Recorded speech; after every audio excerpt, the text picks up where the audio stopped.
Takže vítam vás, milí diváci, pri dnešnej pobožnosti.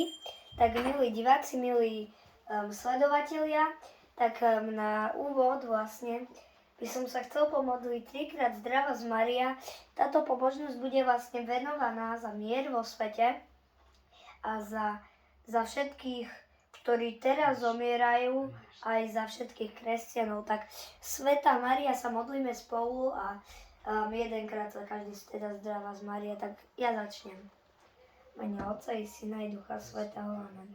Zdravá Mária, milosti plná, Pán s tebou, požehnaná si medzi ženami a požehnaný je plod života tvojho, Ježiš. Svätá Mária, Ja, Matka Božia, pros za nás hriešnych, teraz v hodinu smrti našej. Amen. Zdravá Mária, milosti plná, Pán s tebou, požehnaná si medzi ženami a požehnaný je plod života tvojho, Ježiš. Svätá Mária, Matka Božia, pros za nás hriešnych, teraz i v hodinu smrti našej. Amen. Zdravá Mária, milosti plná, Pán s tebou, požehnaná si medzi ženami, požehnaný je plod života tvojho, Ježiš. Svätá Mária, Matka Božia, pros za nás hriešnych, teraz v hodinu smrti našej. Amen. Sláva Otcu i Synu i Duchu Svätému, ako bolo na počiatku, tak nech je i teraz, vždycky na veky vekov. Amen. Ešte jeden Otče náš sa pomodlíme. Otče náš, ktorý si na nebesiach, posväť sa meno Tvoje, príď kráľovstvo Tvoje, buď vôľa Tvoja ako v nebi, tak i na zemi. Náš každodenný daj nám dnes a odpusť nám naše viny, ako my odpúšťame svojim vinníkom. A neuved nás do pokušenia, ale zbav nás zlého. Amen. Tak na začiatok sa pomodlíme tieto tri modlitby. Túto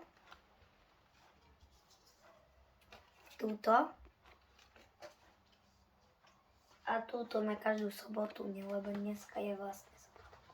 Môžeme sa pomodliť. Modlitba na každú sobotu. Pokoj tomuto domu.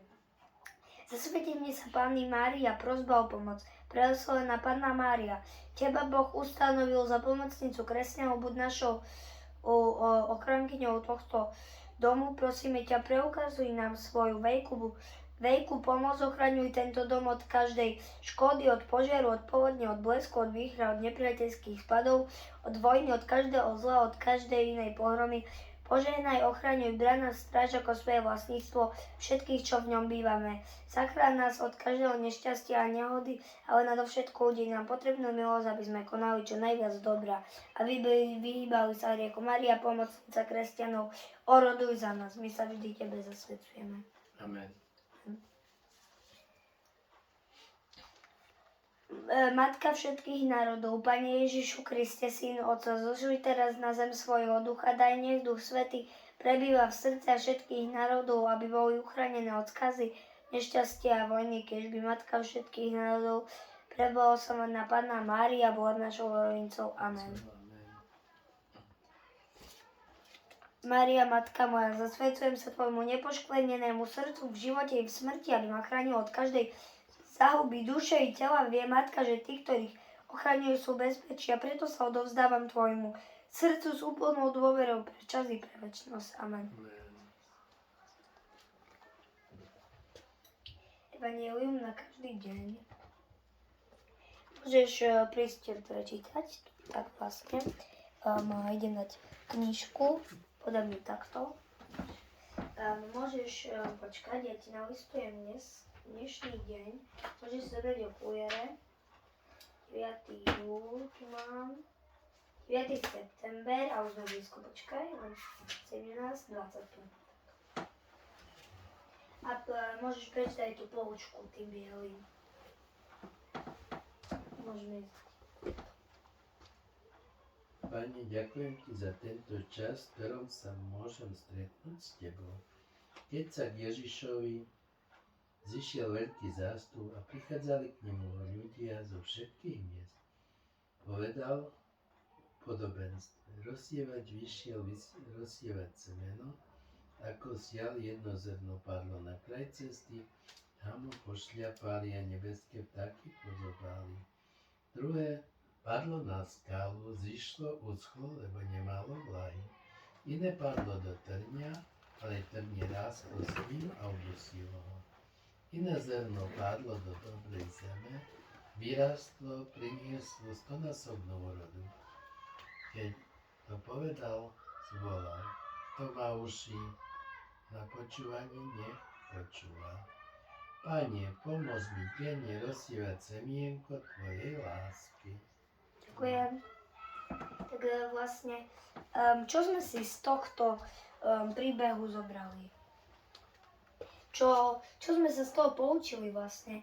Že máme druhým siať semena lásky do srdca vlastne, aby sme pomáhali druhým a nebali sa odpustiť, aj keď niekedy je to veľmi ťažké, ale netreba sa báť, lebo vieme, že je to dobrý skutok a my sa toho báť nemusíme. Aj keď niekedy pred tými ostatnými sa nebajme sa priznať, nebojme sa vlastne priznať, pretože vieme, že keď sa priznáme, tak môže to zmeniť ich pohľad na nás, ako to niekedy, keď sľubujeme tým druhým, neviem čo všetko, a potom im sa priznáme s tým, že my vlastne nemáme nič. A potom napríklad jeden sa chová veľmi dobre, dajme tomu príklad, a vlastne keď príde niekde inde, mimo tej pozornosti, tak sa začne chovať úplne inak. A to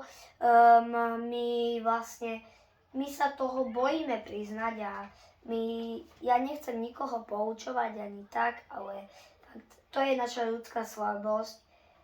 Ja som ináč začínajúci kňaz Oliver Svat, ale aspoň raz chcem byť kňazom, takže chcem proste a už sa takto učím ešte na takýchto pobožnostiach.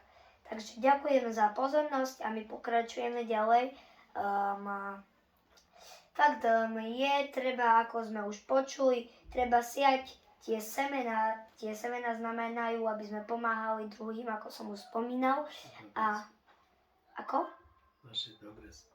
Áno, presne tak, ako to povedal ministrant. A fakt treba robiť tie dobré skutky a aj v tej situácii do svete, kde je dosť napätá, už ako vieme, na Ukrajine je vojna a my vlastne teraz sme pri Ukrajine veľmi blízko, sú naši susedia dokonca a aspoň my Prešov sme fakt pár kilometrov od nich, možno 500 alebo aj menej kľudne. A je to blízko a my musíme sa modliť, aby prestali všetky vojny na svete, pretože bez modlenia to bohužiaľ neprestane. A musíme dúfať proste, že nejak dobre dopadne všetko. A ďalšia vec je, ako ste už asi pravdepodobne počuli, že roboti sa tam snažia zobrať prácu, akože zatiaľ sa to ešte nedieje, pretože už niekde, ako je napríklad Japonsko, dáme napríklad, už sú tam roboti, ale nie sú tam až tak veľa roboti, že by nahradili úplne všetkých. A my môžeme byť šťastní, že žijeme v takej krajine, kde žijeme, kde nie je vojna, kde je proste pokoj. Hej, my za to môžeme ďakovať, že nie sme na Ukrajine, kde zomierajú nevinní ľudia proste. Takže za to by sme mali ďakovať každý deň. A myslím si, že fakt potrebujeme vďačný všetci proste, hej, že potrebujeme byť viac vďační, ako sme teraz. Musíme proste začať nabrať odvahu a priznať sa. Aj to isto, aj na spovedi, kde sa tiež bojíte, čo mi na to kňaz povie a toto, tak poviete na to niečo. A to je, akože, nemusíte na to vždy niečo povedať, ale on ti povie to, ako sa máš polepšiť a nie to, ako, že prečo robíš toto zle, prečo tak to robíš, viem, on ti to povie, keď tak už s kľudom a nie vie, že na teba začne tam kričať. To nemôže. A keď sa bojíš svätej spovede, tak ja už som na ňu tiež bol veľakrát a je to úplne v pohode. Každý si vyspovedal za 60 sekúnd, kľudne aj menej, lebo on nemôže povedať hodinu. On tam má ďalších ľudí, vieš. A oni proste čakajú aj tí ďalší a nie, a keby tam ťa mal spovedať hodinu, tak tí ďalší čo si pomyslia? tak pôjdu preč, vieš. A to je tak proste. Jezus. Tak asi, no. Ale fakt potrebujeme sa viacej modliť, si myslím, všetci. Tak môžeme si prísť po rýchlu, vlastne po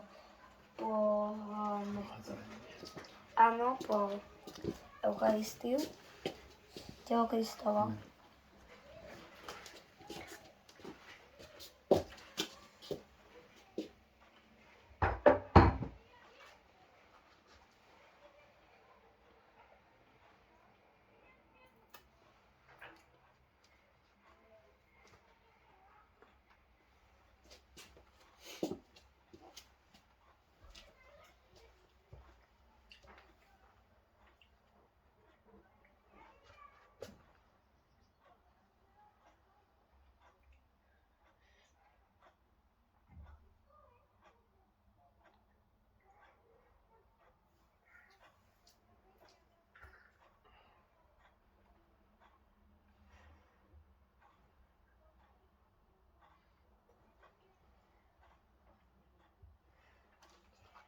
Tak, vypočujme si ešte oznámy. Omše na ďalší týždeň nasledujúce budú v sobotu, čas upresníme. Ináč už to bude 10 mesiacov existujúcej tejto farnosti. Prvá omša bola 7. decembra 2024, tento mesiac to bol už 9. Neskutočné, ako ten čas letí a my si každý mesiac chceme pripomenúť, že proste chceme tu mať omša aj naďalej v tomto priestore našej kaplnky svätého Jozefa, už viete. Omše takisto budú hlavne v decembri pred čas vianočný, ktorý sa neustále blíži, ako už viete. A fakt, ja by som sa vám extrémne chcel poďakovať za účasť na týchto svätých omšiach, pretože fakt veľmi nám to pomáha. Ďakujem všetkým dobrodincom, ktorí môžu aj darovali na náš kostol. Všetkým dobrodincom ďakujem. Tak vypočujte si ešte záverečné požehnanie. Nech vás žehná Otec i Syn i Duch Svätý. Amen. Choďte v mene Božom. Bohu ďaká.